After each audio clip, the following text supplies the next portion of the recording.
Hello, welcome to प्रथम आयस। तो इस पार्टिकुलर वीडियो में हम लोग बात करने वाले हैं ट्रेंड्स इन डेमोग्राफी के बारे में।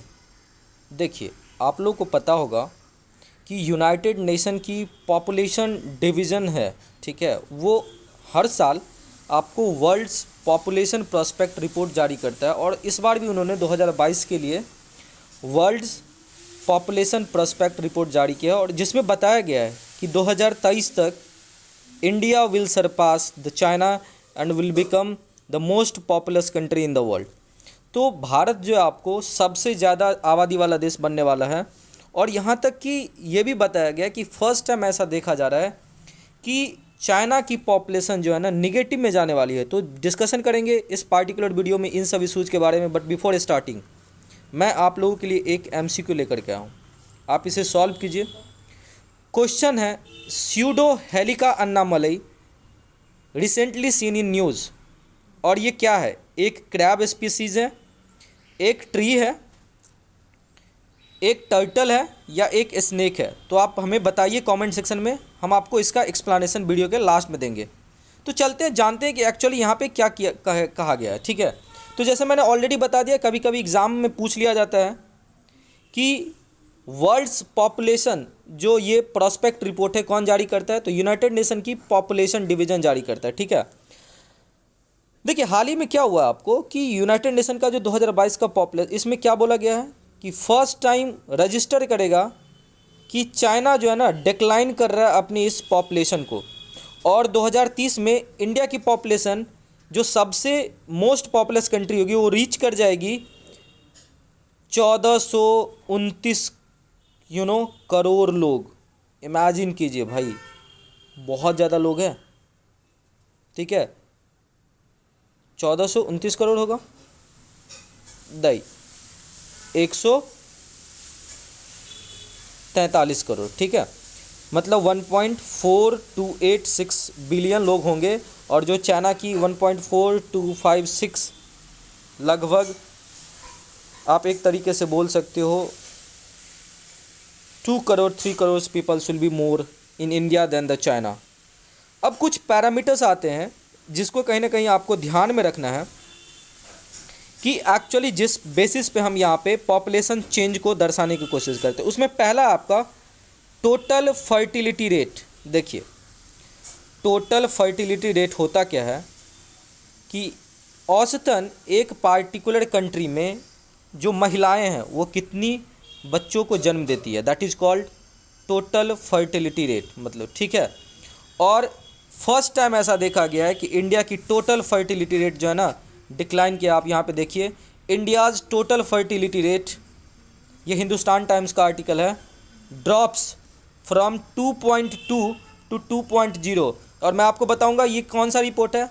तो आपको पता होगा मिनिस्ट्री ऑफ हेल्थ के अंतर्गत एक national family health survey conduct किया जाता है, उसकी 5वीं रिपोर्ट थी और जिसमें ये बताया गया है कि इंडिया की जो टोटल फर्टिलिटी रेट है ये ड्रॉप करके 2.2 से 2.0 पे आ गया है। और यहाँ पे एक टर्म होता है डैट इज़ रिप्लेसमेंट लेवल। याद रखिएगा, ये एग्जामिनेशन पर्सपेक्टिव से बहुत इंपॉर्टेंट टर्म है, रिप्लेसमेंट लेवल, दैट इज़ 2.1। देखिए, अगर किसी देश को बैलेंस फॉर्म में आबादी को रखना है तो वहाँ की महिलाएं एटलीस्ट 2.1 बच्चों को जन्म देंगी अपने पूरे लाइफ साइकिल में। ठीक है, अब आप बोलोगे सर 2.1 क्यों? भाई 2 बच्चे 3 बच्चे 4 बच्चे एक इंटीग्रल वे में तो ठीक है कि आप मान सकते कि हाँ भाई आधा बच्चे थोड़े जन्म देंगे, तो नहीं। देखिए होता क्या एक्चुअली कि इन सब इम्पैक्ट के साथ there are various parameters like mortality rate, infant mortality rate. होता क्या है कि मान लीजिए कोई बच्चे जन्म लिए 100 बच्चे, तो ज़रूरी थोड़े है कि 100 के 100 बच्चे जो है ना नॉर्मल होंगे, उनको तबीयत ख़राब नहीं होंगी और अनफॉर्चुनेटली क्या उनकी डेथ नहीं होती है जन्म के टाइम पे। तो एवरेजली देखा जाता है कि सिंस दोनों male and female husband and wife will produce equivalent numbers, उससे थोड़ी ज़्यादा होनी चाहिए ताकि जो प्रस्पेक्टस ऑफ पॉपुलेशन है वो हमेशा क्या हो, एक बैलेंस फॉर्म में बनता रहे और वहाँ पे ह्यूमन रिसोर्स की कमी नहीं आए। तो ये एक आप बोल सकते हैं कि अच्छी खबर है इंडिया के लिए, लेकिन इसमें कंसर्न भी होगा, हम उसको आगे देखने वाले हैं। इसके साथ साथ क्या है यहाँ पे देखिए, तो टोटल फर्टिलिटी रेट जो है ना वो पॉपुलेशन की ड्राइवर होती है और जो रिप्लेसमेंट लेवल होती है वो कितना होती है 2.1, याद रखिएगा, ठीक है। फिर सेकेंड पैरामीटर आता है फॉल इन मोर्टेलिटी। जी हाँ, भारत के केस में जो क्रूड डेथ रेट है it is very very less now, because हमारी देश अब आज़ादी के 75वें साल को मना चुकी है और हमारा जो हेल्थ का एक बोल सकते हैं स्ट्रेचर है, इंफ्रास्ट्रक्चर है, वो कहीं ना कहीं बेहतर हो गया है। और अगर हम एग्ज़ाम पर्सपेक्टिव से देखें कि what is CDR, that is crude death rate, तो ये होता है कि कितने लोग मर जाते हैं पर ईयर पर 100 पॉपुलेशन पे, that is known as the CDR। मान लीजिए अगर 1000 पॉपुलेशन में 5 लोग मरते हैं तो आप बोलोगे CDR कितना है, 5 है। एंड ये रिप्रेजेंट करता है जितने कम लोग मरेंगे पर 1000 पॉपुलेशन के हिसाब से, मतलब उस देश की हेल्थ इंफ्रास्ट्रक्चर उतनी ज़्यादा बेहतर है। और ये भी एक तरीके से, तो अगर आपको पॉपुलेशन को मेंटेन करके रखना है तो आपको हमेशा कोशिश करना पड़ेगा कि आप अपने हेल्थ इंफ्रास्ट्रक्चर को अच्छा करें, नए नए हॉस्पिटल्स बनाएं, आप टेक्नोलॉजी को यूज करो ताकि सुदूर के एरिया में, जो रिमोट एरिया, वहाँ पे लोगों को knowledge towards the health, hygiene, इन सब मैटर्स में उन्हें नॉलेज पहुंच पाए, और जिससे ओवरऑल क्या होगा, हमारी पॉपुलेशन डेमोग्राफी मेंटेन हो गई। फिर आपका क्रूड डेथ रेट, जैसे मैंने आपको बताया कि पहली बार क्या हुआ है कि चाइना में ऐसा देखा जा रहा है जो क्रूड डेथ रेट है fell to a single digit, लोग मरेंगे ही नहीं। इसकी मतलब एक टाइम आएगा जब आपकी पॉपुलेशन बूढ़ी हो जाएगी, और जो अभी चाइना जो है ना उससे जापान स्पेशली निपट रहा है। तो चाइना की क्रूड डेथ रेट जो है ना 1974 जो 9.5 हुआ करता था, और इंडिया में वो चीज़ें क्या था आपको 9.8 है, ठीक है। और ये चीज़ें कम हो करके फर्दर ऐसा बोल रहा है कि 7.32 बोथ कंट्री के लिए हो गया है 2020 में, ठीक है।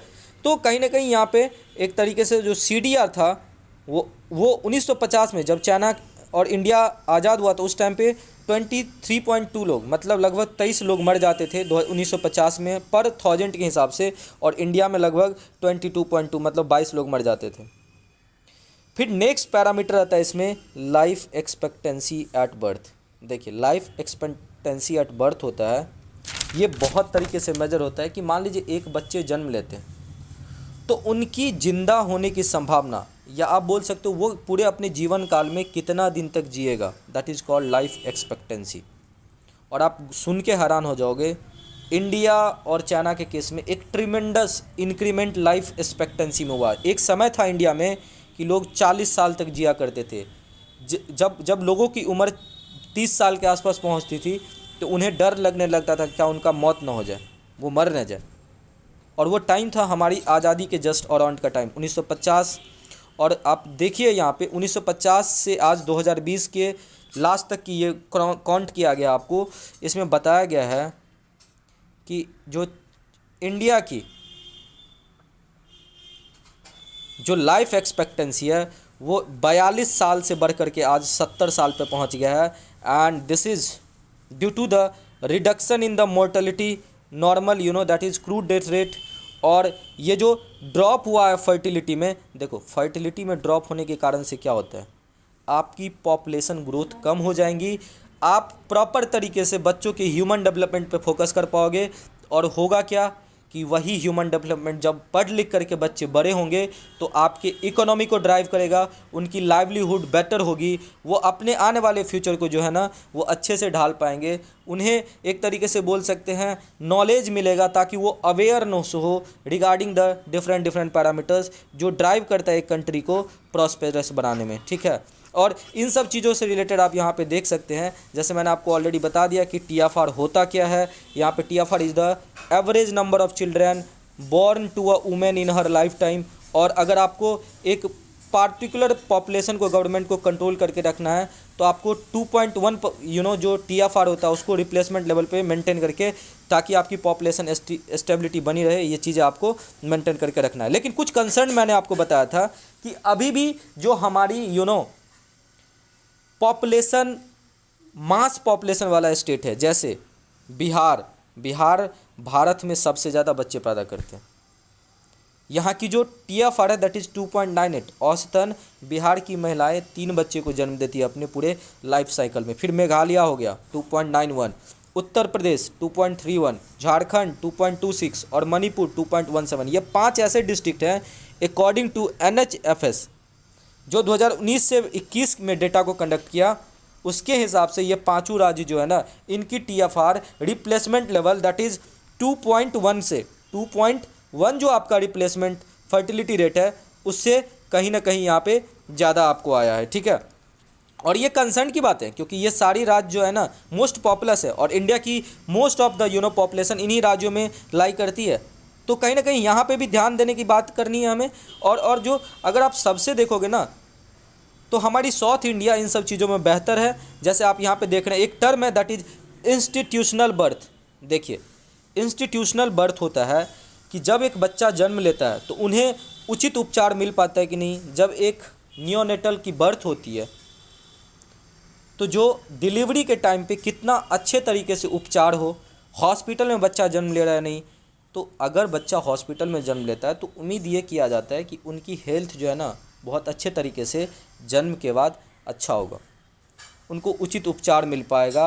उनकी जो तबीयत मान लीजिए कोई ख़राबी होती है जन्म के तुरंत बाद, तो उनको जो डेथ होने की संभावना वो बहुत कम होती है। और इसमें हमारी जो साउथ की स्टेट है that we are seeing over year 7 state more than 90% of the birth in last 5 year where institutional birth, hospital में बर्थ हुआ है। इसमें और केरला तो रिकॉर्ड ही बना दे रहा है। आप याद रखिएगा केरला का हेल्थ सिस्टम बहुत अच्छा है। इवन मैं साउथ इंडिया की बात करूँगा, वहाँ पे सोशलिज्म बहुत ज़्यादा है। They are very much concern regarding the people of their concerned state. और ये चीज़ें जो है ना आपको कहीं ना कहीं देखने को मिलेगा। और only 46% of the birth in the Nagaland where institutional birth. तो सबसे कम नागालैंड में इंस्टीट्यूशनल बर्थ और सबसे ज़्यादा केरला में, जहाँ पे 100% बर्थ सारी की सारी डिलीवरी जो ना हॉस्पिटल में ही होती है। और अरुणाचल प्रदेश में देखिए तो मैक्सिमम 27% से इंक्रीमेंट देखा गया, तो अच्छी बात है। वही 10% से इंक्रीमेंट आपको असम में देखा गया, बिहार में देखा गया, मेघालय, छत्तीसगढ़, नागालैंड और वेस्ट बंगाल, इन सब सारी स्टेट में आपको 10% से ज़्यादा इंक्रीज। और कहीं ना कहीं ये सब सारी चीज़ें जो आप डिफरेंट पैरामीटर्स पे आप सुनते होंगे, स्टंटिंग है या आप बोल सकते हो माल न्यूट्रिशन की कुछ कैटेगरी है, तो ये चीज़ें। और स्टंटिंग का जो मीनिंग होता है वो क्या होता है, एक बच्चा का जो लो हाइट होता है with respect to their age, that is called stunting. तो ये सब सारी चीज़ें। और मैं आपको यहाँ पे आप देख रहे हैं PIB का ये आपको मैंने आर्टिकल लेकर के आया यहाँ पे कि इन सब सारी चीज़ों से होगा क्या कि जो हमारी SDG 2030 की टारगेट है कि चाइल्ड मोर्टेलिटी रेट को हमें कम करके लाना है। और इसमें जो सेंटर स्टेट की पार्टनरशिप है बहुत इंपॉर्टेंट है, ऐसा माना गया आपको।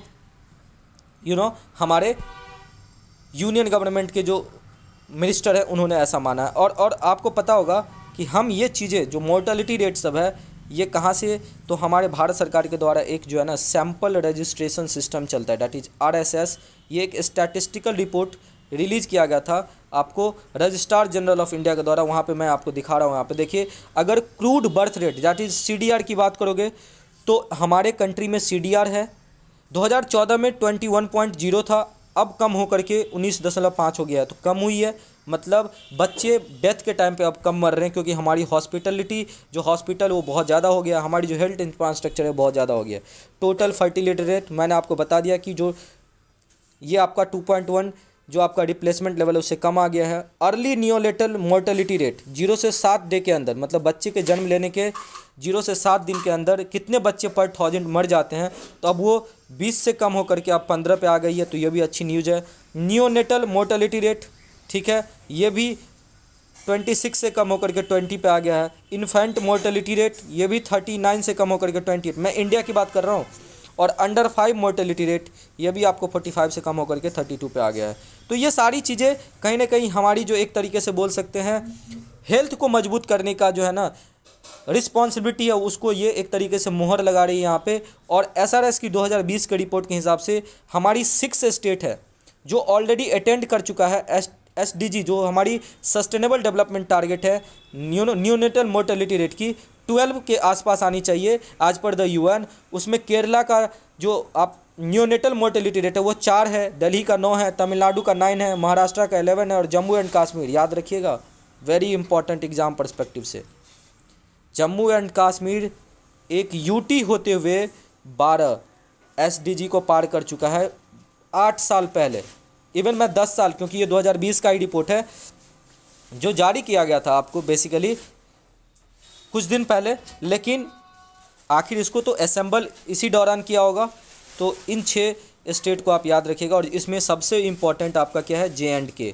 ये एक यूटी होते हुए नियोनेटल मोर्टेलिटी रेट को जो UN की है 12 उससे कम लेकर के आया। वही 11 स्टेट ऑलरेडी अटेंड कर चुका है SDG target of under 5 mortality rate, और जो 25 होना चाहिए आज पर द UN SDG, उसमें केरला है ही, Tamil Nadu, Delhi, Maharashtra, Jammu and Kashmir, even West Bengal, Telangana, Gujarat and Himachal Pradesh. और जो मैंने आपको बोला कि सबसे बुरी हालत है यहाँ पे बिहार का, आप देख रहे हैं, इससे भी आपको देखने को मिल रहा है यहाँ पे कि कोई भी रैंक नहीं आया बिहार को, कहीं भी नहीं।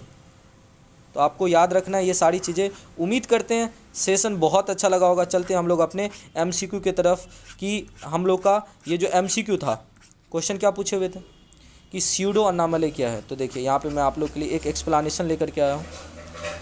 स्यूडो अनामले जो है ना, एक एस्टेचुरिन जो है ना क्रैब है, और ये अभी अभी कुद्दालोर डिस्ट्रिक्ट है आपका तमिलनाडु में, वहाँ पे इसको लॉन्च किया गया है। तो उम्मीद करते हैं सेशन बहुत अच्छा लगा होगा। देखते रहिए प्रथम IAS, और हमारे चैनल को सब्सक्राइब कीजिए अगर अच्छा लग रहा है तो। Thank you so much. Telegram से जुड़ जाइए।